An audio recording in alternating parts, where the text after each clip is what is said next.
L'histoire continue avec Rude assis déprimé dans une voiture, et une femme nommée Suzanne assise en face de lui demande s'il y a quelque chose qui ne va pas, car il soupire beaucoup. Suzanne se demande ce qui le pousse vers le nord, et elle mentionne que c'est un endroit trop dangereux pour un enfant comme lui. Rude affirme qu'il n'a aucune raison de répondre à cela, et une fille nommée Sarah assise avec Suzanne se met en colère contre Rude, affirmant que Suzanne essayait simplement d'être gentille. Voyant sa colère, Rude pense qu'elle ressemble beaucoup à Eri, et il mentionne qu'il cherche sa mère, victime de la téléportation de Massa Fitoa. Sarah comprend alors son humeur morose, et Suzanne se demande comment Rude compte la retrouver, car le nord est vaste. Rude affirme qu'il se débrouillera d'une manière ou d'une autre, et Suzanne mentionne qu'elle lui donnera quelques informations sur le nord, ce à quoi Rude adhère. Elle explique que la plupart des pays dans les terres du nord sont pauvres, mais les 3 grandes nations magiques s'en sortent bien. Le royaume de Ranoa excelle dans la formation des mages, le duché de Neri produit de grands instruments magiques, et le duché de Bachran se spécialise dans la recherche ésotérique. Il se dirige actuellement vers ce dernier, et les 3 royaumes ont formé une alliance pour faire progresser conjointement la cause de la magie. Ils arrivent ensuite dans une ville, et Rude réserve une chambre dans une auberge pour un mois. Il se rend dans sa chambre et se souvient d'Eri, mais pense qu'il n'est pas là pour gérer sa peine de cœur et qu'il doit retrouver sa mère. Il se rend ensuite à la guilde des aventuriers et dissout le groupe sans avenir. En voyant cela, les autres à la guilde se demandent si son groupe a été anéanti, et Rude tente ensuite de prendre un emploi seul, mais la réceptionniste déclare que prendre cet emploi seul serait trop difficile pour lui. Rude commence alors à se sentir mal à l'aise, et il se calme en touchant les cheveux d'Eri. Suzanne entend cette dispute et se demande si Rude essaie de manière irréfléchie de prendre un emploi de haut niveau parce qu'il a besoin d'argent pour retrouver sa mère. Elle mentionne que Rude semble ne se soucier de rien, y compris de mourir. Elle affirme qu'ils devraient prendre cet emploi ensemble, et elle le conduit au reste de son groupe. Rude insiste toujours pour travailler seul, mais Suzanne et les autres parviennent à le persuader de rejoindre temporairement leur groupe. Suzanne déclare ensuite qu'ils devraient passer la journée à se préparer, et elle demande à Rude de rencontrer leur groupe à la porte nord le lendemain matin. Le lendemain matin, Rude rencontre le groupe de Suzanne, se présente et mentionne qu'il peut lancer des sorts sans incantation. Suzanne tente de lui serrer la main, mais Rude ne prend pas sa main, montrant qu'après le départ prématuré d'Eri, il a désormais peur d'interagir trop avec les gens. En chemin vers leur destination de mission, Suzanne lui explique que le nom de leur groupe est Counter Arrow, et elle est la sous-chef. Timothy, le mage à longue portée, se présente comme le chef, et le guérisseur se présente comme Mimir. Patrice se présente comme combattant de courte portée, et Sarah déclare qu'elle est une attaquante de moyenne portée. Elle mentionne qu'elle ne veut pas de Rude ici, et si jamais il fait une erreur et les met en danger, elle le fera regretter. Voyant cela, Suzanne demande à Sarah de laisser tomber, car elle pourrait devoir faire équipe avec d'autres aventuriers un jour, et elle devrait apprendre à travailler avec toutes sortes de personnes. La nuit, le groupe fait un camp, et Timothy dit à Rude que les grizzlies lustrés qu'ils sont là pour chasser ont une faiblesse, et Rude mentionne qu'il sait qu'ils ne voient pas bien dans l'obscurité. Ils tiennent ensuite une réunion stratégique, et Suzanne explique à chacun le rôle qu'il va jouer. Rude tente alors de suggérer d'autres façons d'aider le groupe après avoir fait sa part, mais Sarah affirme que Rude devrait simplement faire ce qu'on lui dit, car il est nouveau dans ce groupe et ne connaît pas les mouvements de chacun. Rude pense qu'elle est tout comme Eri à cet égard aussi, et Suzanne demande ensuite à Sarah de ne pas gâcher l'ambiance, et Sarah part un moment après s'être excusée. Ensuite, Timothy s'excuse pour Sarah et mentionne qu'elle n'est pas une mauvaise fille, mais qu'elle prend de l'assurance. Il affirme que Rude doit être un sacré mage, car le dernier gars qu'il a vu lancer silencieusement des sorts était un enseignant à ses jours d'école. Rude affirme que ses compétences ne ramèneront pas ses proches, et il part. La scène coupe alors sur Sarah et Suzanne qui repèrent l'ennemi, et Sarah affirme qu'il y en a 20 et qu'ils dorment tous. Il commence l'attaque avec le sort de feu de Timothy, et Rude les retient avec de la magie de terre tandis que Timothy attaque avec de la magie de feu. Suzanne mentionne qu'à ce rythme, ils n'auront même pas besoin de combattre de près, et Rude entend alors des pas. Certains grizzlies noirs couverts de boue arrivent, et Timothy dit à tout le monde de battre en retraite en les voyant. Rude tente de les combattre, mais il pense qu'il en a assez, et il se laisse à la merci des monstres. Suzanne le sauve, et elle demande à tout le monde de s'enfuir pendant qu'elle agit comme appât, mais il remarque qu'ils sont encerclés. Ils décident tous de se battre ensemble, et on voit qu'ils ont du mal. Pendant qu'ils se battent, Rude se demande pourquoi il ne fuit pas, et il se demande pourquoi il se sent si mal à l'aise et fébrile. Rude se rappelle alors pourquoi il résiste, et il pense qu'il le sait depuis des siècles, puis il va combattre les grizzlies seul quand les autres sont à bout. Il utilise une grande boule de feu sur eux, et cela les vainc tous. Ensuite, il dépaisse les grizzlies, et tout en brûlant leur corps, Suzanne remercie Rude de les avoir sauvés. Rude affirme que ce n'était rien, et il serre la main de Suzanne. Sarah le remercie également, et il retourne ensuite à la guilde. Ils échangent les pots contre une récompense, et on voit que les aventuriers de la ville ne les aiment pas trop, car ce sont des étrangers. Timothy traite alors tout le monde à la guilde d'une tournée de bière, ce qui les met de bonne humeur. La scène passe ensuite à Rude à l'auberge, et il n'arrive pas à croire qu'il a oublié d'être sérieux à propos de sa vie. Il pense qu'il n'a toujours pas tout perdu, et il se souvient de tout le monde qu'il a encore. Il pense qu'il ne peut pas se laisser tomber en morceaux, et il brûle les cheveux d'Eri, affirmant qu'il continuera d'avancer et de faire ce qui doit être fait. Quelques mois passent, et Rude commence à faire de l'exercice. Il mentionne qu'il travaille en tant qu'aventurier, se forgeant une réputation auprès des habitants de la ville et des autres aventuriers, et son plan est de faire connaître son nom partout jusqu'à ce que la nouvelle atteigne sa mère. La scène passe ensuite à une fête nommée Steped Leader annonçant la mission qu'ils vont accomplir à toute la guilde, puis ils partent pour leur travail. Rude cherche ensuite une quête, et quelques aventuriers le remercient de les avoir aidés plus tôt. Rude pense qu'il a maintenant une assez bonne réputation dans cette ville, mais la plupart des gens le connaissent sous son surnom Kagmir. Il pense que se faire un nom dans chaque ville prendra beaucoup de temps, mais c'est la seule méthode qu'il a pour le moment. Rude prend ensuite un travail pour nettoyer la ville de la neige, et pendant qu'il fait le travail, on voit que Sarah le regarde. Après son retour à la guilde depuis le travail, Sarah l'intercepte et se demande s'il voudrait se joindre à eux pour un travail. Rude pense qu'il a travaillé assez avec Counter Arrow, et faire équipe avec une seule équipe ne fait pas grand-chose pour son objectif, mais il ne peut pas les refuser. Il demande à Sarah quand ils partiront, et Sarah mentionne que Rude devrait simplement dire non s'il n'est pas intéressé. Suzanne et les autres arrivent alors, et ils demandent à Rude s'il vient, et Rude mentionne qu'il aimerait bien. La scène passe ensuite à eux aux ruines de Galgo, et Timothy déclare que ces ruines ont été construites comme une forteresse pendant la guerre entre les humains et les démons. Rude pense qu'il n'a jamais rien vu de tel auparavant, et Sarah lui demande de se dépêcher. Rude remarque alors que Sarah trébuche avec son œil de prévoyance, et il la rattrape, mais il la touche accidentellement à la poitrine, et Sarah lui demande de faire attention à ses mains. Suzanne remarque alors une écaille de Drake de neige, et elle mentionne que leur mission est de ramasser toutes les écailles qui tombent ici. Rude pense que c'est assez facile pour un travail de rang A, et Suzanne mentionne que c'est le territoire du Drake de neige, donc personne ne doit aller trop loin de cette statue. Ensuite, Rude protège ses coéquipiers pendant qu'ils ramassent les écailles, et il reconnaît que la statue appartient à Kishirika. Ils entendent ensuite un bruit quelconque et sont attaqués par des drakes de neige. Rude bloque leur chemin avec de la magie de terre, mais les drakes de neige escaladent simplement le mur. Rude utilise ensuite de la magie de glace pour les retarder, et il remarque que ses coéquipiers ont disparu. Il se fait entourer par les drakes de neige, et Sarah et Timothy attaquent les drakes de neige depuis le haut. Ils se battent tous, et Suzanne déclare qu'ils ne semblent pas les attaquer, et elle demande à tout le monde de ne combattre que ceux qui viennent vers eux.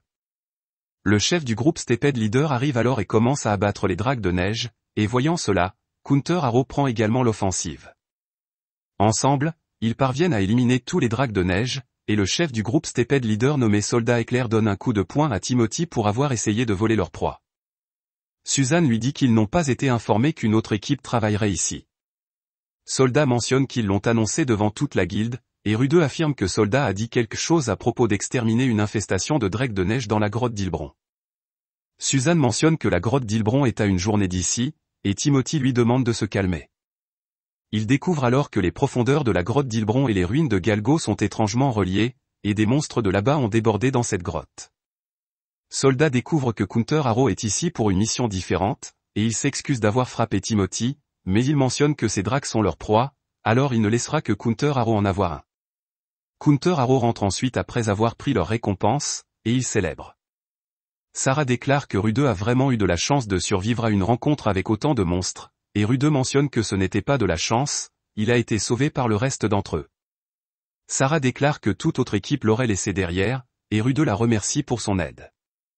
Sarah mentionne que Timothy et Suzanne méritent tout le crédit, et Suzanne déclare que Sarah était celle qui s'est précipitée pour aider avant eux tous. Cela rend Sarah embarrassée, et elle mentionne qu'elle rendait simplement l'appareil depuis la dernière fois que Rude les avait aidés. Timothy déclare que tout s'est bien passé car ils ont réussi à gagner de l'argent, et Sarah mentionne que ce serait mieux si Stupid Leader ne s'était pas présenté. Elle déclare qu'ils ont pris la grosse tête car ils sont le groupe le plus fort de la guilde, et elle mentionne qu'ils devraient simplement rester dans leur labyrinthe. Soldat arrive alors, s'excuse pour son comportement précédent, et déclare que le visage de Timothy l'agace simplement, et il ne supporte pas un gars qui ne fait rien après avoir reçu un coup de poing. Il mentionne que parfois un homme doit se battre, et Timothy déclare qu'il gardera cela à l'esprit. Soldat mentionne ensuite que Timothy va bien, mais que Kagmir est le pire. Il se demande pourquoi il s'inquiète toujours de ce que les autres pensent de lui, et il déclare que son sourire le rend malade. Il mentionne qu'il ne sait pas ce que Rude a traversé, mais il sait qu'il fuit simplement, et il déteste voir des morveux comme lui. Rude déclare qu'il fera de son mieux pour rester hors de la vue de Soldat, et Soldat mentionne que Rude ne devrait pas agir si hautement. Il se demande ce que Rude veut prouver en refusant de l'argent pour se faire une réputation, et il demande à Rude de mourir car il en a marre de le voir, et quelqu'un l'emmène alors. On voit que Rude a un air misérable sur le visage, et le lendemain, Soldat remarque Rude à nouveau à la guilde. Il se demande si Rude attend un autre travail pourri, et Rude mentionne qu'il a ses raisons. Soldat déclare qu'il ne fait que se débrouiller à moitié dans la vie, et il part. Counter Arrow entre ensuite dans la guilde, et Rude leur demande s'il y a quelque chose qui ne va pas. Suzanne déclare que Mimir et Sarah sont mortes, et Timothy mentionne que Mimir est morte, mais que Sarah s'est simplement séparée d'eux. Il déclare qu'il pourrait peut-être toujours la retrouver s'ils partent maintenant, et Suzanne mentionne qu'ils devraient attendre que la tempête de neige se calme. Ils regrettent d'avoir laissé Sarah derrière eux, et Rude leur demande où ils l'ont perdue. Il déclare que c'était dans la forêt à l'ouest, et qu'ils ont été attaqués par un buffle de neige. Rude part alors à la recherche de Sarah seule, et en chemin, il se demande s'il fait cela pour se sentir mieux. Il remarque alors un buffle de neige, et il le tue avec de la magie de terre. Il élimine tous les buffles de neige qu'il rencontre, et il se demande ce qu'il va faire une fois qu'il aura trouvé Sarah. Il trouve ensuite les os de Mimir dans les tas de déchets laissés par les buffles de neige, et il prend quelques cheveux de Mimir avec lui. Il remarque l'une des boucles d'oreilles de Sarah parmi les os, et il pense qu'elle pourrait être morte. Il brûle ensuite les os de toutes les proies des buffles de neige, et il est ensuite attaqué par un Trint. Il remarque que le Trint retient Sarah prisonnière, et il la sauve en utilisant sa magie du feu. Ils vont ensuite dans une grotte, et Rude soigne Sarah. Il lui demande si elle va bien, et Sarah déclare que oui, et elle se demande pourquoi Rude est seule, et Rude mentionne que son groupe a dit qu'elle avait disparu, alors il est venu la chercher. Sarah lui demande ensuite si tout le monde va bien, et elle découvre que Mimir est morte. Sarah remercie ensuite Rude de l'avoir sauvée, et en entendant ces paroles, Rude a l'impression d'avoir été pardonné pour tout ce qu'il a fait. Il l'a sauvée, mais il a l'impression que c'était l'inverse. Sarah retrouve ensuite son groupe, et Timothy remercie Rude de l'avoir sauvé. Il se demande s'il y a quelque chose qu'il peut faire pour le remercier, et Rude déclare que ce ne sera pas nécessaire, car ils ont déjà fait trop pour lui. Ils entrent ensuite dans la ville, et avant que Rude ne parte, Sarah déclare qu'elle le reverra demain, et on voit qu'elle a le visage d'une jeune fille amoureuse. Rude retourne ensuite à son auberge, et il pense qu'aujourd'hui il pourra enfin dormir paisiblement. La scène passe ensuite à Rude faisant la fête après avoir réussi une autre quête avec Counter Arrow. Il mentionne qu'après cette nuit, il a travaillé presque constamment avec Counter Arrow, sa réputation a grandi, et lui et Sarah sont devenus plus proches. Rude parle alors à Sarah, et elle mentionne qu'à part un arc, elle peut aussi utiliser un couteau, et elle l'utilise pour réparer son équipement, mais la lame est de plus en plus émoussée. Elle pense en acheter un nouveau et demande à Rude de l'accompagner pour en acheter un. Rude accepte et se rend compte qu'elle vient de l'inviter à un rendez-vous. La scène passe ensuite à une visite touristique en ville le lendemain, et ils vont chez un forgeron pour acheter un couteau. Rude l'aide à choisir un couteau adapté pour elle, puis ils vont dans un bar. Après, Sarah déclare qu'elle se sent un peu pompette et mentionne qu'elle finit toujours par boire trop quand ils sont ensemble.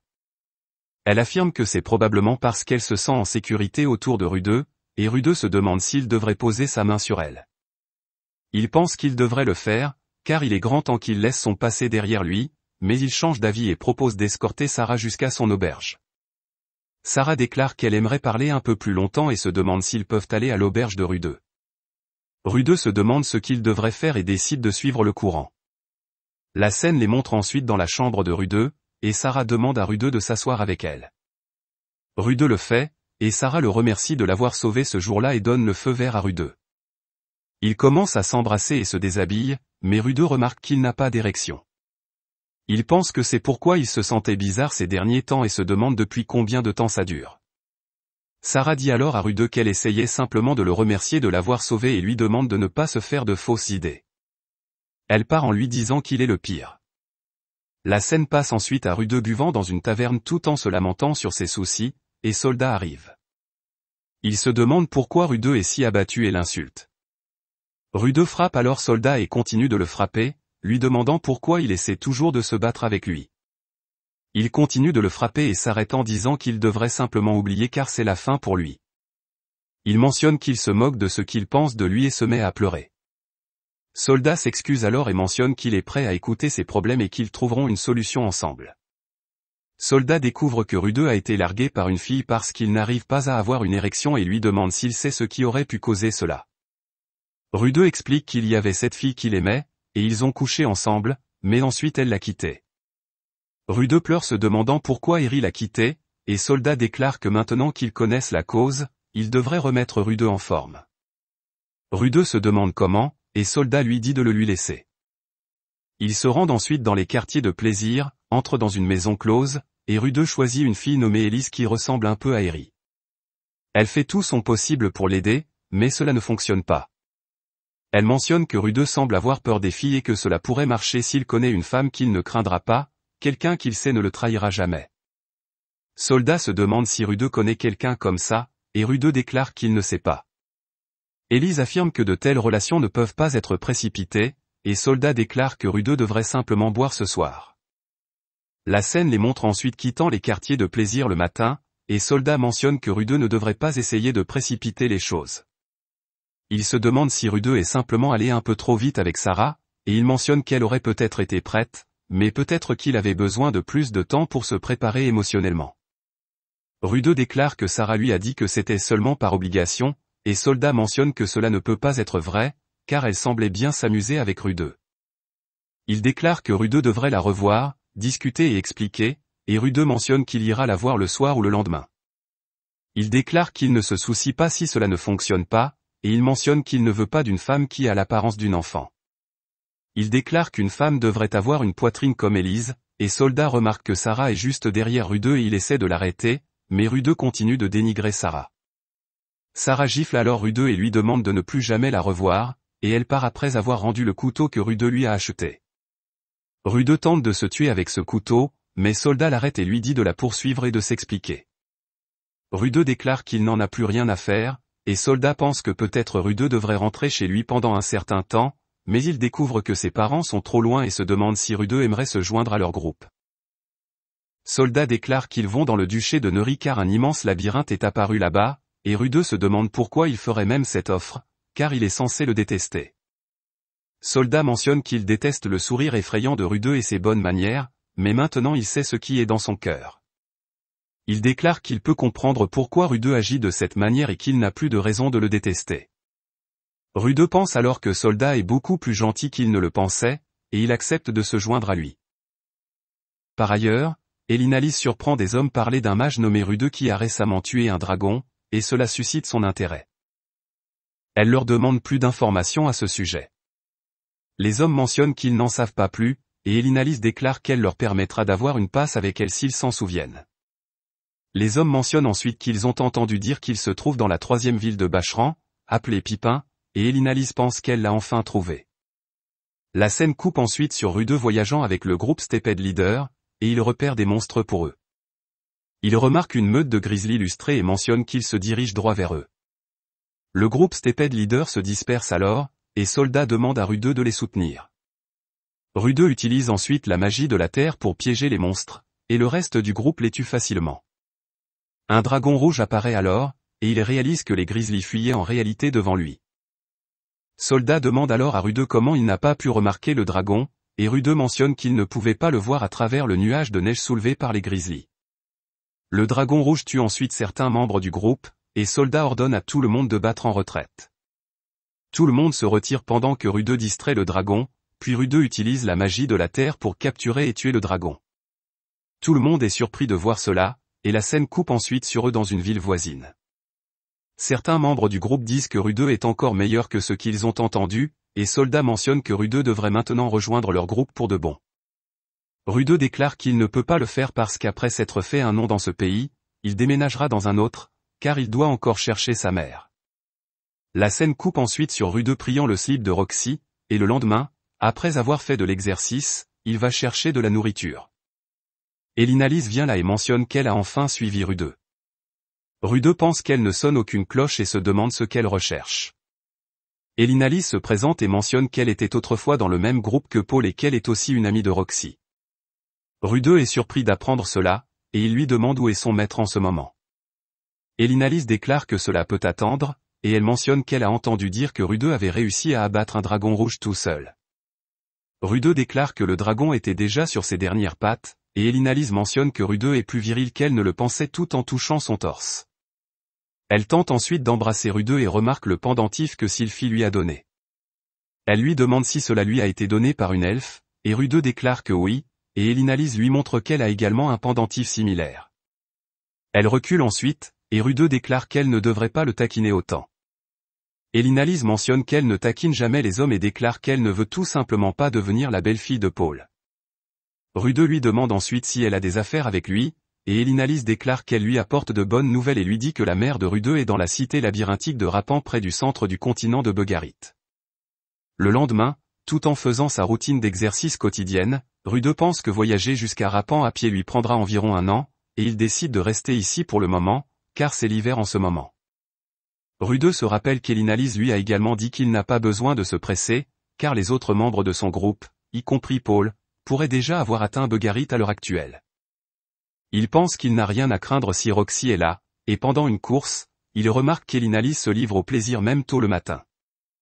Rude explique qu'elle amène différents hommes dans sa chambre chaque jour, et il n'a aucun problème avec cela. En fait, il aimerait y participer, mais au cours des 2 dernières années, il souffre de dysfonction érectile. Il déclare qu'il a abandonné et qu'il n'a plus d'espoir de relation.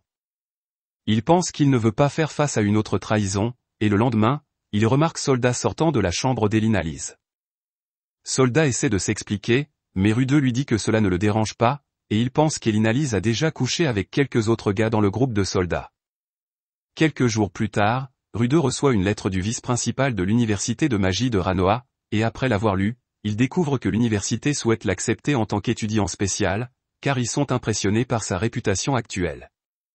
La lettre explique que les étudiants spéciaux sont exemptés des frais de scolarité et des cours réguliers, et qu'ils peuvent utiliser leur bibliothèque et d'autres installations pour mener des recherches sur ce qu'ils veulent. Rude se demande ce qu'il devrait faire à ce sujet, et il pense qu'il est intéressé car il a atteint un mur dans sa formation en magie, mais il doit vérifier si c'est légitime. Rude demande ensuite à Conrad le contenu de la lettre, car il est un ancien étudiant de l'université de magie, et il découvre que la lettre est en effet réelle. Conrad dit à Rude que l'université contacte des personnes comme lui qui ont beaucoup de mana et peuvent utiliser des sorts étranges, car lorsqu'ils deviennent célèbres plus tard, c'est une bonne publicité pour l'université. Conrad déclare que Rude devrait accepter leur offre, et Rude pense qu'aller dans cette école avec Sylphie était son objectif initial, et il se demande où est Sylphie en ce moment. Elinalise déclare alors qu'il serait préférable que Rude aille dans cette école au lieu de rejoindre Paul, car Paul pourra ramener sa mère à Azura, et il pourra les visiter quand ils seront de retour. Rude mentionne qu'il sait qu'Elinalise dit cela uniquement parce qu'elle ne veut pas voir Paul, et il décide de rejeter l'invitation à l'université. La scène coupe ensuite sur Rude rencontrant le dieu homme dans son rêve, et le dieu homme déclare que cela fait 2 ans depuis leur dernière rencontre. Rude mentionne qu'il a appelé le dieu homme plusieurs fois quand il cherchait Zénith, mais il n'est même pas venu une seule fois.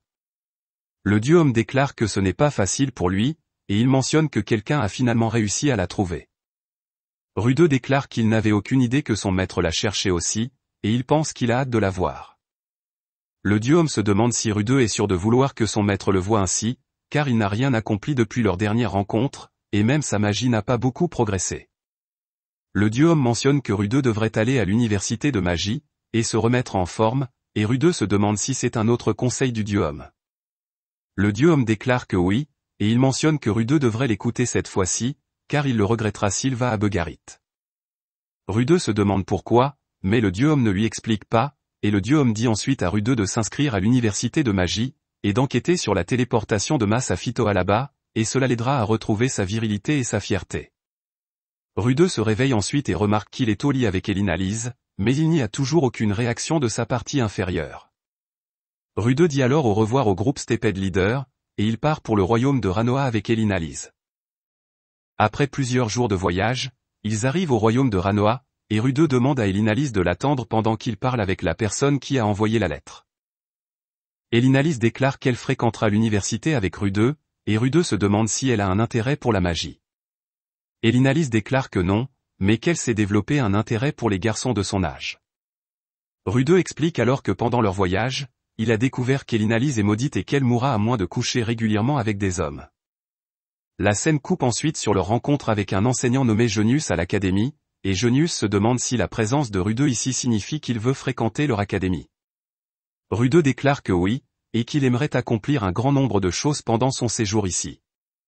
Jonius mentionne que Rude devra participer à un petit test avant de pouvoir assister au cours, et en se rendant sur le lieu du test, Rude découvre que dans cette académie, ils enseignent également des disciplines non magiques.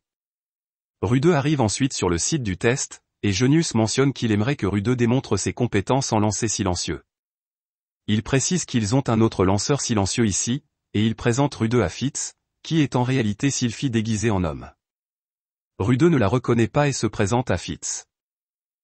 Jonius déclare que le test sera un duel entre les deux, et ils se battent.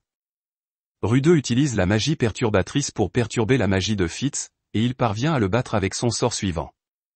Fitz se demande comment Rude a fait cela, et Rude lui dit qu'il a utilisé la magie perturbatrice, puis fait preuve d'un bel esprit sportif en aidant Fitz à se relever. Par la suite, Rude commence à séjourner dans les dortoirs de l'université, et il découvre qu'en tant qu'étudiant spécial, il est exempté des frais de scolarité et de la plupart des cours. Tant qu'il assiste à la séance de classe une fois par mois, il est libre de faire ce qu'il veut. Elinalise montre alors à Rude son nouvel uniforme, et Rude lui dit qu'elle aurait plus de succès auprès des hommes si sa jupe était un peu plus courte. Elinalise suit son conseil, et ils assistent ensuite à la cérémonie d'entrée. La présidente du conseil étudiant, nommée Ariel, fait un discours à cette occasion, se présentant comme la deuxième princesse d'Azura, et elle donne une conférence standard sur les règles et règlements de l'université. Rude pense que normalement les gens trouveraient cela ennuyeux, mais elle semble avoir du charisme. Après le discours, Rude se rend à sa classe et remarque la présence de Zanoba. Zanoba est ravie de revoir Rude, et une fille bête nommée Linia mentionne qu'elle n'aime pas Rude et demande à Zanoba de le lui amener. Rude se demande si Zanoba est victime d'intimidation, et il pense que Zanoba devrait être fort. Rude salue ensuite Linia et tente de se montrer humble, pensant qu'il l'évitera autant que possible. Linia aime son attitude humble, et Rude découvre que Linia est en réalité la fille de Gaius. Il rencontre ensuite une autre fille bête de la classe, qui se présente sous le nom de Pursena. Rude prend ensuite sa place, et un mage assis devant lui se présente comme Cliff Grimoire. Il parle à Rude de ses qualifications en magie et mentionne qu'il a entendu dire que Rude est également épéiste en plus d'être mage. Rude se demande qui lui a dit cela, et Cliff déclare que c'était Eri. Rude lui demande si elle est ici, et Cliff déclare que non, et Rude se demande où il l'a rencontrée. Cliff ne lui répond pas, et Zanoba dit à Rude qu'en dehors d'eux, il y a une fille appelée Seven Star dans cette classe, mais elle assiste rarement aux cours. Elle est même dispensée des séances de classe mensuelles, et elle passe la plupart de son temps dans son laboratoire. Rude pense qu'elle doit être très talentueuse, et Zanoba déclare que Rude la rencontrera éventuellement. Après les cours, Rude va à la bibliothèque et essaie de se renseigner sur la téléportation de masse comme le disait le dieu homme. Il rencontre Fitz à la bibliothèque, s'excuse de l'avoir humilié l'autre jour.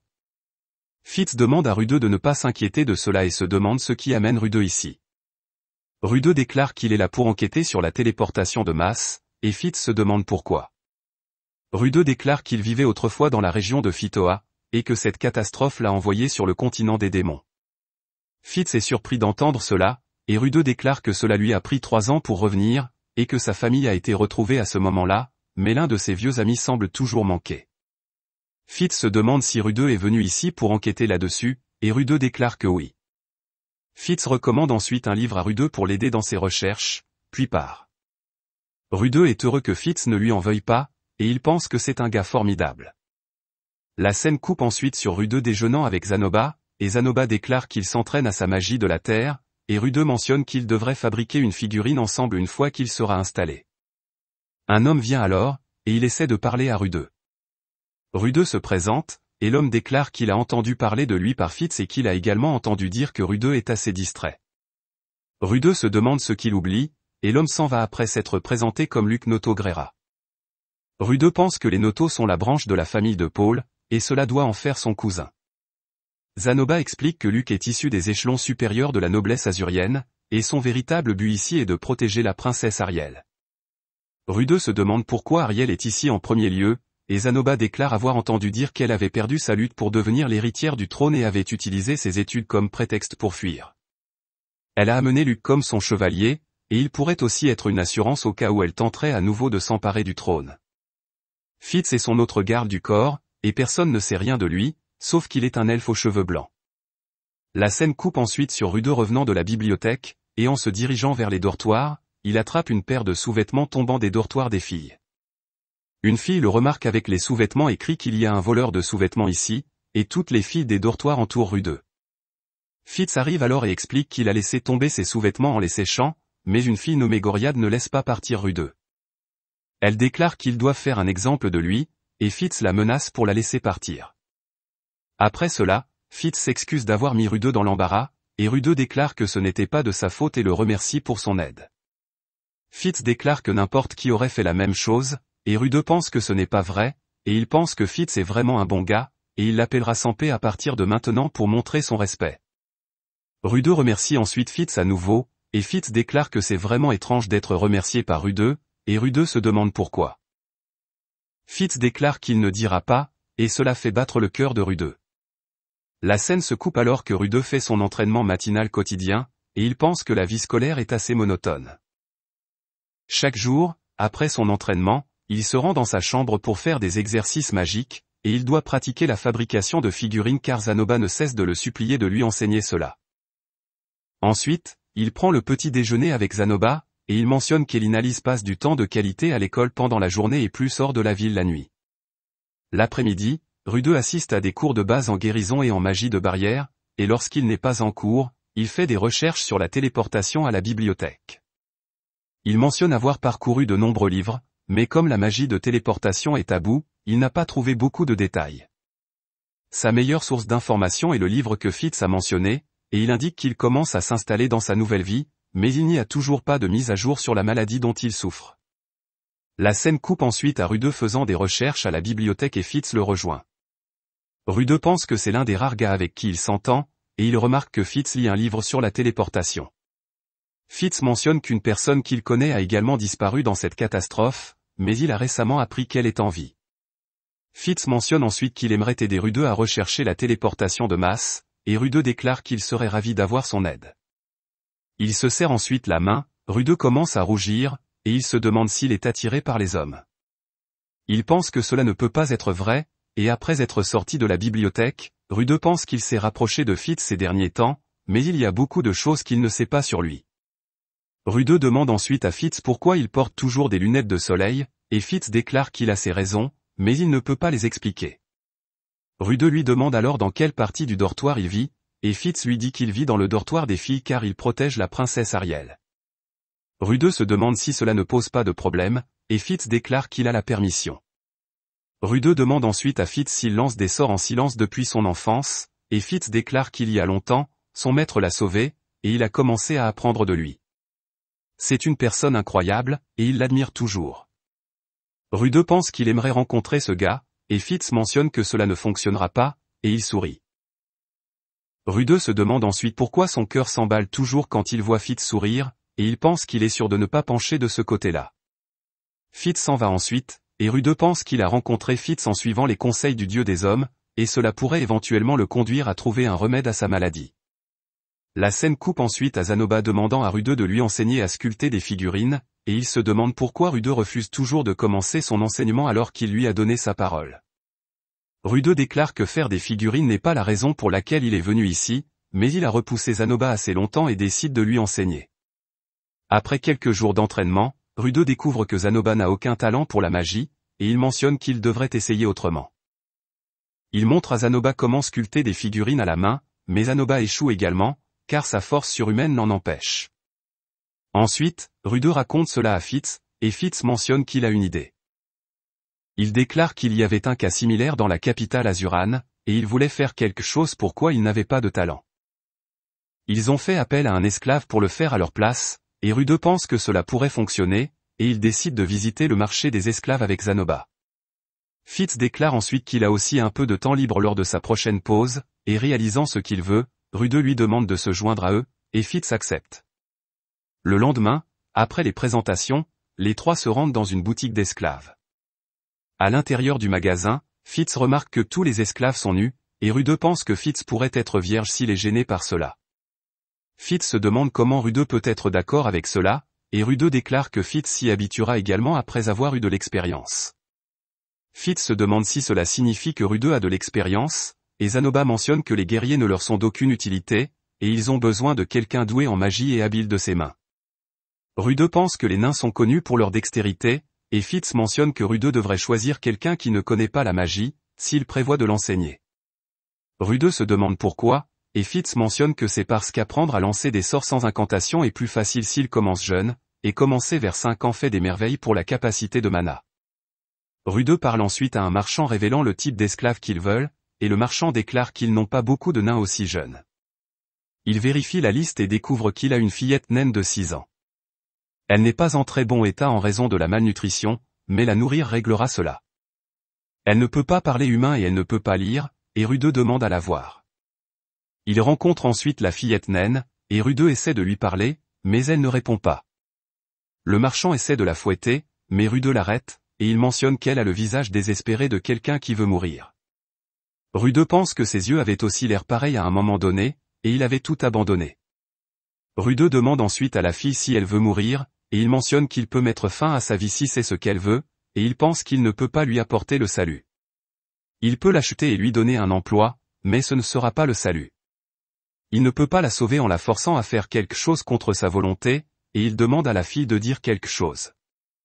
La fille déclare alors qu'elle ne veut pas mourir, et Rude pense que c'est suffisant pour le moment.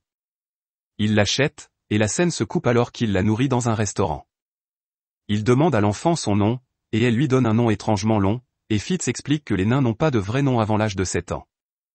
Il la nomme ensuite Juliette, et il décide qu'elle vivra avec Zanoba et l'assistera. Pendant la journée, Rude lui apprend à parler humain et à utiliser la magie sans incantation, et lentement, ils commencent à progresser dans leur plan de fabrication de figurines. La scène coupe ensuite sur Fitz se réveillant un matin, et il part faire une promenade après s'être rafraîchi. Il déclare qu'il commence toujours sa journée en courant autour de Sharia, la cité de la magie, et que cela l'aide à apprendre la disposition des lieux. Il mentionne que ses leçons sont ennuyeuses, essentiellement des rappels de ce qu'il a déjà appris de Rude. Il déclare que la princesse est avide d'apprendre, et il préfère les personnes positives et dévouées comme elle. Ensuite, il sort en ville avec la princesse et Luc, et la princesse trouve les routes de Sharia vraiment compliquées. Luc lui explique que la ville a été construite comme un labyrinthe parce que son emplacement était vraiment vulnérable aux invasions, et la princesse ne peut pas croire que Luc ait prêté attention à ses leçons. Luc déclare qu'il a entendu cela d'une fille avec qui il a récemment eu une relation, et Ariel espère que jouer sur le terrain ne causera pas à Luc d'être poignardé dans le dos. Luc déclare qu'il ne peut pas y faire grand-chose car il a du sang de Noto dans ses veines, et en entendant cela, Fitz se demande si Rude est aussi fou des filles, car il a aussi du sang de Noto en lui. Il se demande si Rude poursuivra les filles même après son mariage, et il pense que c'est peut-être le cas, car son père l'a aussi fait. La nuit, Fitz pense que sa relation avec Rude est tout ce à quoi il a pensé ces derniers temps, et il est embarrassé en réalisant ce qu'il espère.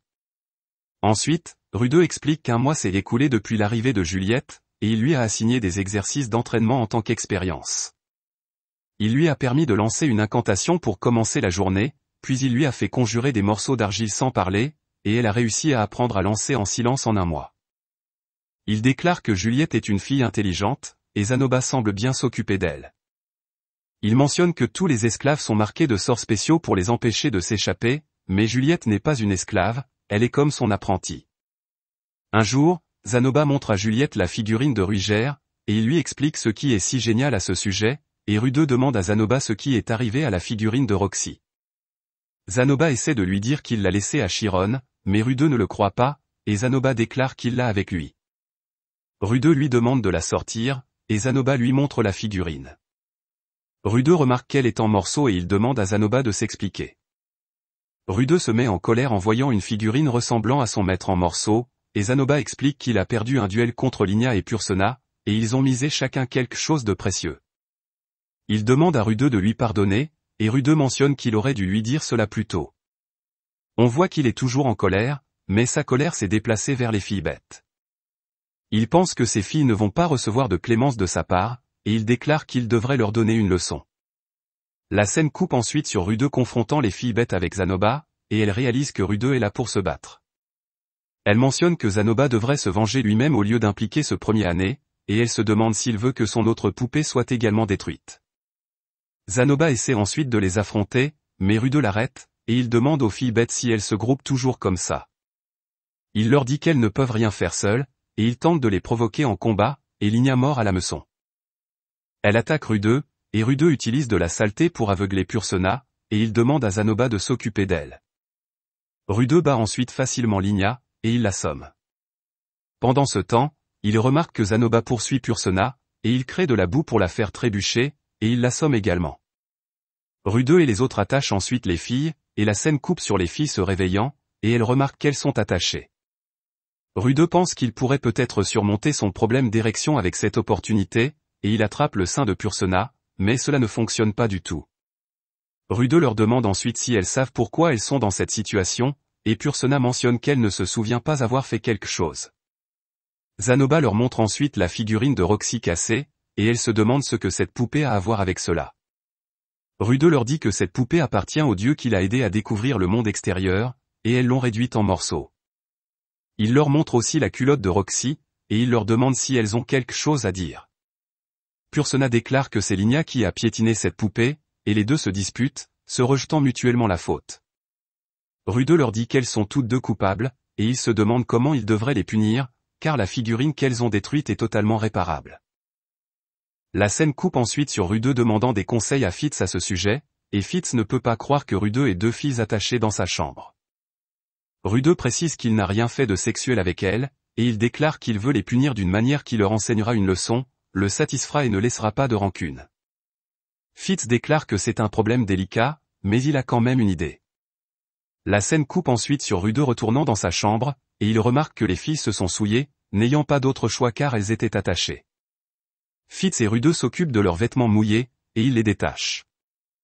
Les filles mentionnent qu'elles sont prêtes à tout, tant que ce n'est pas quelque chose de drastique, et elles commencent à traiter Rude comme leur patron, lui demandant de les laisser retourner dans leur chambre car elles n'ont rien mangé depuis hier soir. Fitz mentionne qu'elles ne semblent pas assez désolées, et les filles déclarent que cela ne le regarde pas. Voyant cela, Rude se met en colère contre elles, et il leur demande de s'asseoir. Il dit ensuite à Fitz de faire ce qu'il a à faire, et Fitz marque les deux filles avec de l'encre. Il mentionne que cette encre est utilisée par une certaine tribu pour marquer leur corps, et la bonne incantation peut la rendre permanente. S'il ne suit pas les ordres de Rude, il rendra ces marques permanentes, et il leur demande de garder leur visage comme ça toute la journée demain, puis il enlèvera la peinture. Ensuite, Linia demande à Rude quel genre d'entraînement il a suivi pour suivre leurs mouvements, et Rude mentionne qu'il a simplement suivi l'enseignement de son maître. Elle se demande qui est son maître, et Rude déclare que c'est Gelen. Les filles sont surprises d'apprendre cela, et elles quittent la chambre de Rude après s'être excusées pour sa figurine détruite.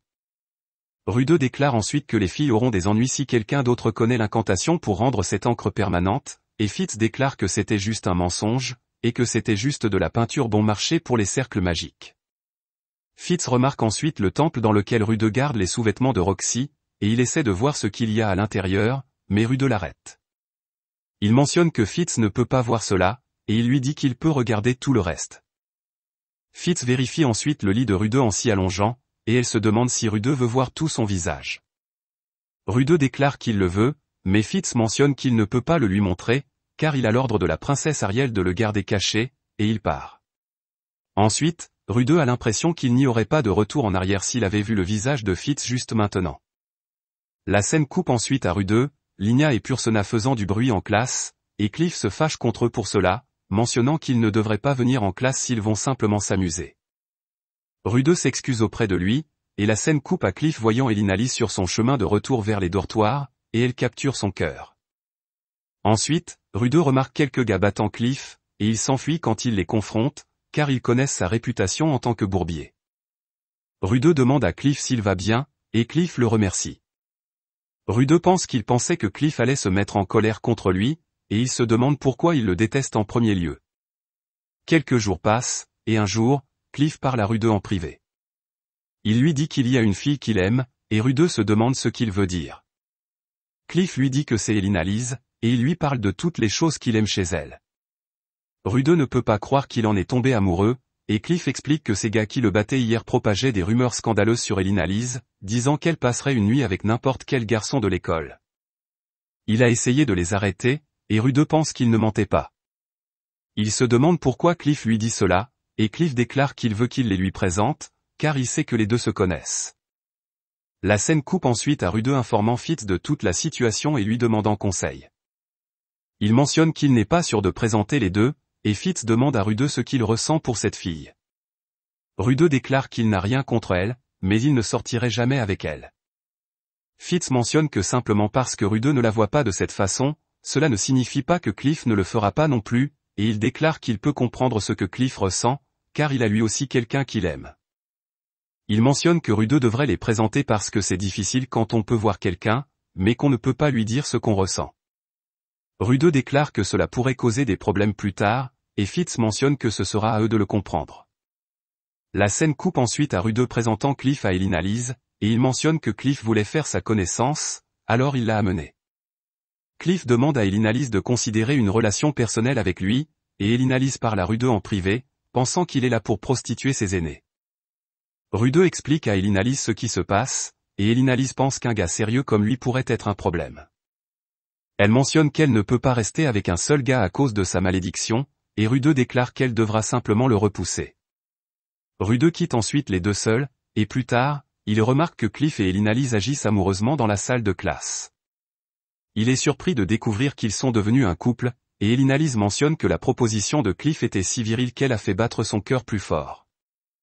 Rude lui demande ce qu'elle va faire de sa malédiction, et Elina-Lise déclare qu'elle va essayer de se contrôler autant que possible à partir de maintenant.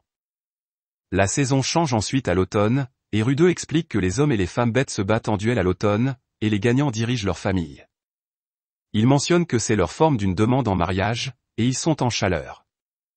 Il déclare que puisque Ligna et Pursena sont des princesses de la tribu de Doldia, beaucoup d'hommes les adorent, et ils les défient en duel. Elles lui ont écrit une lettre pour lui dire qu'elles ne quitteraient pas leur chambre, mais leur note disait aussi que le reste dépendait de Rude, et Rude se demande ce que cela signifie. La scène coupe ensuite à Rude recevant un défi d'un homme bête, et il essaie de s'enfuir en lui disant qu'il est hétéro, mais l'homme bête l'arrête, et il mentionne qu'il a écrit à Dame Pursena, et elle lui a dit qu'il était le chef de leur meute, et donc il est tenu d'accepter tous leurs défis. Rude comprend que c'est ce que les filles voulaient dire, et il bat facilement l'homme bête. Ensuite, à la bibliothèque, Fitz demande à Rude ce qu'il a fait, car il y a une longue file d'hommes bêtes dehors, et Rude lui explique la situation. Ensuite, il sort, et il remarque que tous les hommes bêtes ont été battus par quelqu'un. La personne déclare qu'il voulait défier Rude aussi, mais il n'aimait pas attendre son tour, alors il a battu tout le monde devant lui. Il se présente comme Badigadi, le roi démon, et il mentionne que sa fiancée Kishirika parlait très bien de Rude. Il défie Rude en duel, et une foule se rassemble autour d'eux pendant que Rude attend que Fitz lui apporte son bâton. Les deux prennent place en attendant, et Badigadi déclare que Kishirika a dit que Rude est plus merveilleux que la place, et cela doit signifier que sa capacité en mana est parmi les plus grandes du monde. Rude se demande si c'est vrai, et il mentionne qu'il améliore sa capacité en mana depuis longtemps. Badigadi déclare que même alors, cela serait impossible pour la plupart des gens d'atteindre une telle capacité en mana, et Rude pense que cela pourrait être parce qu'il a été réincarné dans ce monde. Rude demande ensuite à Badigadi s'il a entendu parler du dieu homme, et Badigadi déclare qu'il n'en a pas entendu parler. Fitz donne ensuite à Rude son bâton, et Rude demande à Badigadi de ne pas le tuer s'il perd. Badigadi est surpris que Rude implore pour sa vie, même s'il a autant de mana, et Rude mentionne qu'il y a 2 ans, il a failli être tué par le dieu dragon. Cela surprend Badigadi, et il suggère que Rude devrait le frapper de son coup le plus puissant, et s'il parvient à le blesser, il gagnera, et sinon, il perdra. Rude accepte, et il charge un sort de terre pour attaquer Badigadi. Il tire, et l'attaque envoie Badigadi voler. Cela le blesse, mais il se régénère instantanément, et il annonce Rude comme le vainqueur. Badigadi déclare ensuite que c'est à son tour, et il frappe Rue 2 au visage. La scène coupe ensuite à Fitz soignant Rue 2, et après avoir terminé, il déclare que Rue 2 devrait se reposer pour l'instant, et il s'en va. Rue 2 pense ensuite qu'il ne reverra probablement pas Buddy Gaddy, et le lendemain en classe, Pursena et Ligna remercient Rue 2 de s'occuper des hommes bêtes pour elle. Buddy Gaddy vient ensuite là-bas, et Rue 2 découvre qu'il a rejoint la classe spéciale. L'histoire continue, et tandis que la princesse Ariel est avec Fitz, il s'arrête pour regarder Rue 2 avec Pursena, se demandant si c'est le genre de fille que Rue 2 aime. Ensuite, Ariel déclare que Fitz s'arrête toujours pour regarder Rue 2 quand il est dans les parages, et elle se demande pourquoi il fait cela, alors que Rue 2 a complètement oublié qui il est. Fitz déclare qu'il ne lui a pas dit son nom, et Luke n'arrive pas à croire cela. Fitz explique qu'il s'inquiète de ce qu'il ferait si Rue 2 ne se souvient pas de lui, et Ariel déclare que Sylphie peut faire ce qu'elle veut de Rue 2, et elle peut utiliser l'identité de Fitz comme bon lui semble. La scène coupe ensuite à Rue 2 à la bibliothèque, et il pense que la catastrophe mana ressemble de plus en plus à une invocation, au fur et à mesure de ses lectures. Mais il y a des différences, car on ne peut pas invoquer des personnes. Rue 2 remarque ensuite Fitz, et il lui demande s'il connaît des experts en invocation. Fitz déclare qu'il en connaît, et il dit à Rue 2 que c'est l'étudiante spéciale Silent Sevenstar. Rue 2 pense qu'il a entendu ce nom, et ils ont amélioré beaucoup de choses dans cette école, y compris les menus de la salle à manger, les uniformes et les tableaux noirs, et il reconnaît la plupart de ces choses de son ancien monde. Rue 2 déclare ensuite qu'il ira les voir, et il se rend au laboratoire de recherche de Sevenstar. Il remarque que Sevenstar est la fille nommée Nanaoshi qu'il a vue avec Orsted, et il s'enfuit effrayé, et il s'évanouit. Ensuite, Rue 2 se réveille dans les genoux de Fitz, et il déclare qu'il a fait un rêve étrange à propos d'une femme avec un masque blanc. Il remarque que Sevenstar est toujours là, et elle mentionne que Rue 2 ne devrait pas avoir peur d'elle, car elle l'a sauvée la dernière fois. Rue 2 lui demande où est Orsted, et la fille mentionne que Rue 2 peut se détendre car elle n'a pas été avec lui depuis un moment. Fitz lui demande ensuite comment elle connaît Rue 2, car il a tellement peur d'elle, et Sevenstar déclare qu'il se rappelle peut-être ce que le dieu dragon lui a fait la dernière fois qu'ils se sont rencontrés. Sevenstar mentionne qu'elle ne s'attendait pas à ce que Rue 2 débarque ici, et elle lui montre du japonais écrit sur du papier, se demandant s'il le reconnaît. Rue 2 déclare qu'il le fait, et il commence à parler en japonais, et Fitz ne peut pas les comprendre. Sevenstar retire ensuite son masque, et Rue 2 remarque qu'elle a le même visage que la fille qu'il a essayé de sauver du camion. Sevenstar lui dit ensuite que son vrai nom est Nanaoshi Shizuka, et qu'elle est japonaise. Elle s'excite en voyant un autre voyageur d'un autre monde, et elle lui pose toutes sortes de questions. Rue 2 se présente comme Rue 2 Grera, et Nanaoshi déclare que ce doit être son alias, se demandant quel est son vrai nom. Elle déclare avec enthousiasme qu'elle est contente de voir qu'elle n'est pas la seule envoyée ici, et elle mentionne qu'ils devraient retourner dans leur monde ensemble. Rue 2 déclare qu'il ne veut pas retourner dans leur monde, et Nanaoshi remet son masque, mentionnant qu'elle n'a aucun intérêt pour ce monde. Rue 2 lui explique ensuite qu'ils viennent du même monde, mais qu'il est né ici en tant que bébé. Nanaoshi déclare qu'elle a été téléportée, et elle mentionne qu'elle rentrait de l'école quand un camion est venu pour elle et ses amis. Rue 2 lui dit que quelque chose de similaire lui est arrivé, et la prochaine chose qu'il a su, c'est qu'il était né bébé. Nanaoshi déclare qu'elle a été abandonnée au milieu du royaume d'Azura, et ensuite Orsted l'a recueillie. Rue 2 se demande pourquoi il a fait cela, et Nanaoshi déclare qu'elle n'en a aucune idée. Ensuite, elle a passé 2 ans à apprendre la langue, et plus tard, ils ont entrepris un voyage autour du monde. Orsted avait des ennemis partout, donc les combats étaient naturels, et attaquer Rue 2 en faisait partie, mais Rue 2 semblait différent des autres, alors elle a demandé à Orsted de le ramener. Rue 2 lui demande ensuite pourquoi Orsted est en guerre avec le dieu homme, et Nanaoshi mentionne qu'elle ne connaît pas non plus les détails, et il a dit que c'est une querelle personnelle. Nanaoshi déclare ensuite qu'ils ont voyagé partout dans le monde en un an pour recueillir des données sur la façon de revenir dans son monde, et Rue 2 ne peut pas croire qu'ils ont voyagé dans le monde en un an. Nanaoshi mentionne qu'ils ont utilisé une méthode spéciale, et elle explique qu'ils ont utilisé des cercles de téléportation laissés dans de vieux ruines. Rue 2 se demande où sont ces ruines, et Nanaoshi déclare qu'elle n'a pas le droit de le lui dire. Rue 2 lui demande ensuite si elle a trouvé des pistes, et Nanaoshi déclare que non, mais quelqu'un lui a dit qu'elle avait peut-être été invoquée dans ce monde par quelqu'un. Rue 2 se demande qui, et Nanaoshi déclare qu'elle ne peut pas le dire, car on lui a demandé de rester silencieuse. Elle explique ensuite qu'ils sont des objets étrangers à ce monde, et s'ils font des choses pour altérer significativement l'histoire, alors le monde les effacera. C'est pourquoi elle ne crée que les choses dont elle a besoin, et elle ne les partage pas à moins que cela ne lui bénéficie. Rude remarque alors qu'elle fait des recherches sur les cercles magiques, et Nanaoshi déclare qu'elle l'a appris seule en utilisant des livres. Elle mentionne que les habitants de ce monde sont trop figés dans leurs pensées, et ils ne peuvent pas lui enseigner ce qu'elle essaie de faire, car personne ne l'a fait avant elle. Elle mentionne qu'elle n'a pas non plus de mana, et elle découvre que Rude en a, et elle pense que c'est la différence entre la téléportation et la réincarnation. Elle mentionne que chaque chose, y compris les cadavres, a du mana, et elle lui dit qu'elle vit dans ce monde depuis 5 ans, mais qu'elle ne semble pas vieillir. Rude mentionne que cela doit être agréable, et Nanaoshi déclare que c'est mieux que de vieillir dans une terre étrangère.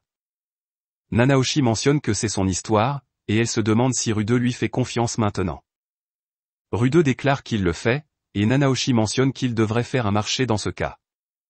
Elle demande à Rude de l'aider dans ses expériences, et en retour, elle lui dira ce qu'il veut savoir. Rude y réfléchit un moment, et il accepte de travailler avec elle. Nanaoshi déclare ensuite qu'elle a entendu dire que Rude veut en savoir plus sur la catastrophe mana, et Rude se demande qui lui a parlé de cela. Nanaoshi déclare que c'était Fitz, et Rude lui demande de continuer dans la langue locale maintenant. Nanaoshi explique ensuite que la catastrophe mana a eu lieu il y a 5 ans, quand elle est arrivée, et elle pense que la téléportation de masse n'était qu'un contre-coup, et elle pourrait en être la cause. Fitz se met en colère contre Nanaoshi en entendant cela, et il essaie de l'attaquer, mais Nanaoshi bloque son attaque avec le pouvoir de certains anneaux magiques. Rude aide Nanaoshi, et il calme Fitz. Il explique qu'elle est aussi une victime de la catastrophe, et Nanaoshi s'excuse auprès de lui. Fitz comprend, et il s'excuse également de l'avoir attaqué. Nanaoshi mentionne qu'elle ne comprend pas non plus cet incident, et elle déclare qu'elle n'a aucune idée de ce qui l'a déclenché. Si son travail réussit, elle pourrait peut-être expliquer la téléportation de masse, et pour cela, elle aura besoin de beaucoup de mana. Rude déclare qu'il comprend, et il mentionne qu'il devrait en rester là pour le moment. Ensuite, Fitz demande à Rude ce qu'il pense de Nanaoshi, et Rude déclare que quelque chose chez elle le dérange, mais pour l'instant, il lui fait confiance. Fitz déclare que c'est bien de l'entendre, et Rude le remercie de s'inquiéter pour lui. La scène coupe ensuite à Fitz remarquant que Rude s'entend bien avec Nanaoshi, et il pense que les deux semblent même plus proches que lui ne l'était avec Rude à Buna Village. Il se demande ce qu'il devrait faire à ce sujet, et il souhaite que quelqu'un puisse lui donner du courage. Ensuite, Rude pense qu'il est maintenant à l'université depuis presque 1 an et qu'il a maintenant 16 ans. Il déclare qu'il commence sa journée avec une pratique quotidienne, et rien n'a changé dans son emploi du temps, mais maintenant Badigadi traîne avec lui de temps en temps. Il pense qu'il ne devrait pas le contrarier, et il lui demande s'il connaît un remède contre l'impuissance, mais Badigadi déclare qu'il ne le sait pas. Rude déclare ensuite qu'après ses sessions d'entraînement, il prend son petit déjeuner et va en classe. Il mentionne que les gens semblent avoir peur de lui ces jours-ci, après ce qui s'est passé avec Badigadi. La scène coupe ensuite à Rude en classe, et Cliff lui demande s'il a appris quelque chose sur les malédictions. Rude pense que Cliff lui pose cette question tous les jours, et il lui dit qu'il a entendu dire que la place avait une fois transféré sa malédiction dans des objets et l'avait imposée à une tribu différente. Il explique toute l'histoire derrière les super, et Cliff le remercie pour cela. Après la classe, il déjeune et remarque que les étudiants de la salle à manger parlent de lui. Ils disent que Rude a vaincu chaque autre élève de la classe spéciale et a également vaincu le roi démon d'un seul coup. Badigadi rejoint ensuite Rude et les autres, et ils déjeunent ensemble. Rude déclare qu'après cela, il fait des expériences de magie dans un laboratoire avec Nanaoshi, et il doit simplement verser sa magie dans les cercles qu'elle imagine. Selon elle, les cercles d'invocation les plus éprouvés sont perdus, mais elle a étudié leurs principes et, en expérimentant avec de nombreux cercles différents, elle a réussi à inventer quelques sorts originaux. Elle essaie de trouver une solution en testant plus de cercles que l'on peut en compter, et Rude lui demande quel en est l'intérêt. Nanaoshi mentionne que c'est pour invoquer une personne de leur monde, et Rude pense que si elle peut invoquer quelqu'un, elle devrait être capable de créer un cercle pour les renvoyer. C'est ce qu'elle espère, et Rude lui demande si invoquer une autre personne ne causera pas une autre catastrophe. Nanaoshi mentionne qu'elle n'a pas l'intention de laisser cela se produire, mais si elle peut prouver plus de théorèmes, elle pourra émettre une hypothèse sur la raison de la catastrophe. Rude lui demande de ne pas prendre cela à la légère, et Nanaoshi mentionne qu'elle sait, et c'est pourquoi elle commence par les bases. Rude déclare ensuite qu'il aimerait aussi apprendre la magie d'invocation, et Nanaoshi mentionne qu'invoquer est sa bouée de sauvetage, elle doit donc faire attention à le partager. Rude déclare qu'elle a promis de lui enseigner tout, et Nanaoshi mentionne qu'elle lui dira une chose après cette expérience. Rude pense que cela vaut à peine l'effort, et Nanaoshi mentionne que Rude obtiendra tous ses résultats à la fin des expériences, et elle rentre chez elle. Rude comprend, et Nanaoshi déclare qu'il devrait faire ses propres recherches s'il est si désireux de savoir. Rude déclare ensuite qu'après le dîner, il donne des cours de magie à Juliette, et il fabrique des figurines. Pour l'instant, la capacité mana de Juliette n'est pas suffisante, elle n'a donc pas de finesse. Elle est habile de ses mains, mais elle vient de commencer à utiliser des outils de sculpture, donc ses compétences sont encore rudimentaires. Rude déclare ensuite qu'il n'est pas allé à la bibliothèque autant depuis qu'il a rencontré Nanaoshi, et c'est ainsi qu'il passe ses journées en ce moment. Il pense qu'il n'a toujours pas découvert de remède pour sa condition, et il n'a pas vu Fitz ces derniers temps. Un jour, Rude reçoit une lettre de Soldat et découvre que Soldat est à Sharia pour une réunion de clan. Il lui a demandé de dîner ensemble, et la scène coupe ensuite à Rude dînant avec Soldat, Elinalise et Cliff dans une taverne. Il parle du passé, et Soldat demande ensuite à Elinalise comment elle s'est retrouvée avec un petit ami. Elinalise déclare que cela montre simplement qu'aucun homme n'avait réussi à gagner son cœur jusqu'à présent, mais un gentilhomme merveilleux est enfin entré dans sa vie. Elle mentionne qu'il pourrait ne pas la croire, mais elle peut être assez dévouée. Conrad dit ensuite à Soldat qu'ils ont une autre réunion prévue maintenant, et Soldat dit à Rude qu'il devrait refaire ça et il part. Rude demande ensuite à Elinalise où elle va aller maintenant, et Elinalise déclare qu'elle va donner à Cliff un cours accéléré d'aventurier. Rude leur demande de ne pas aller dans des endroits dangereux, et ils quittent la taverne. En retournant à l'académie, il remarque Fitz faire des courses avec Luke, et il se demande qui garde la princesse Ariel si les deux sont ici. Il va leur parler, mais Fitz ne lui répond pas, et il remarque que quelque chose est différent chez Fitz aujourd'hui. Il remarque que Luke se comporte également différemment et ne laisse pas Fitz parler du tout. Luke mentionne que Fitz ne parle pas en gardant la princesse, et Rude pense qu'il est peut-être venu à un mauvais moment et il part. En rentrant à l'académie, il se demande pourquoi Fitz l'évitait, et il pense que cela fait un peu mal. Il pense qu'il n'a rien fait pour offenser Fitz, et il essaie de trouver quelqu'un avec qui il peut parler de ses sentiments.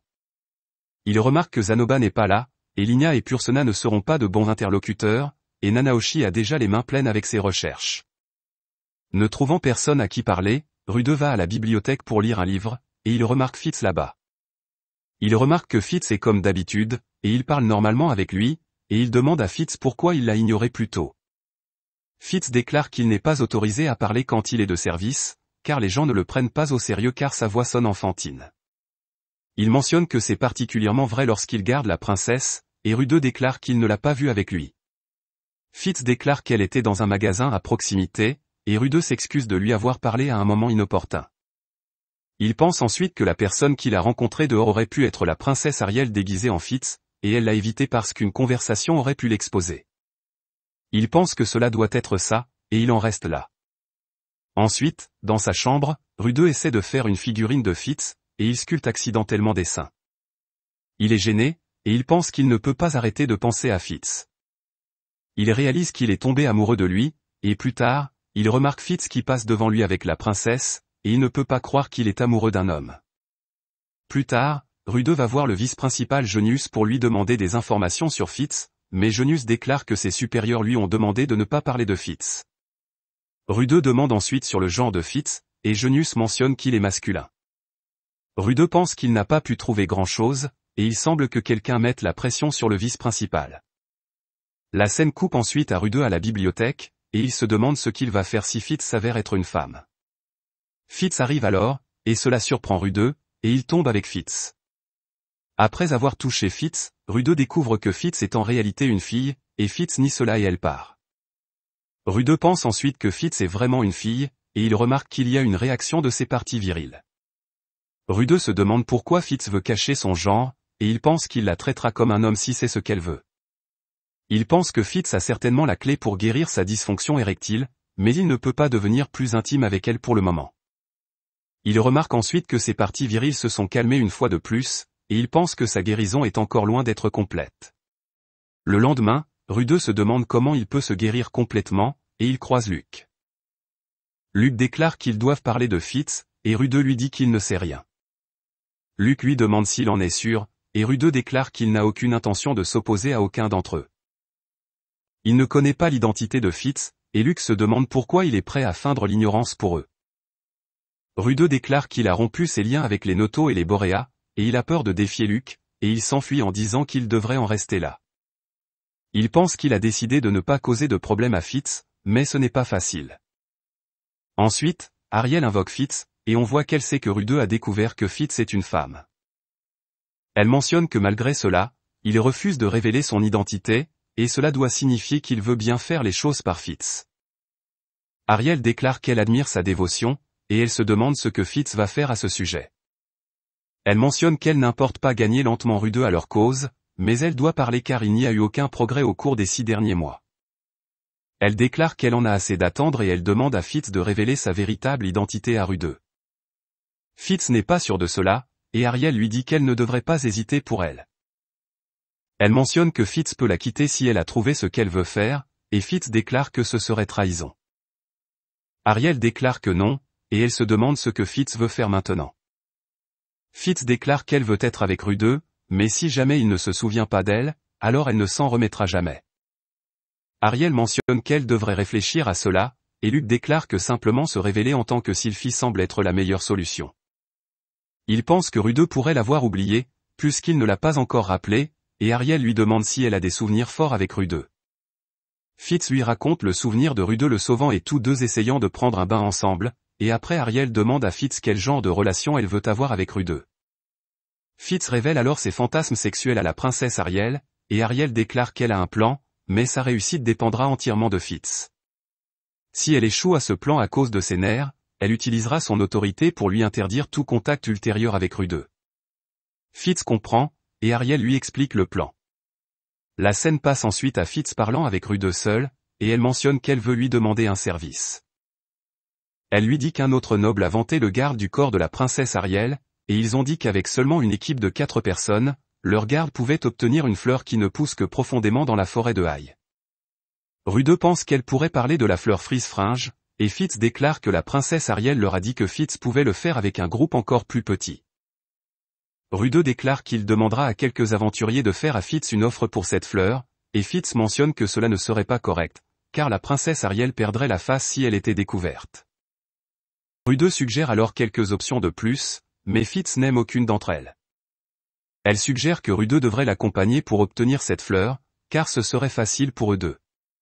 Rue 2 accepte, et ils partent pour la forêt.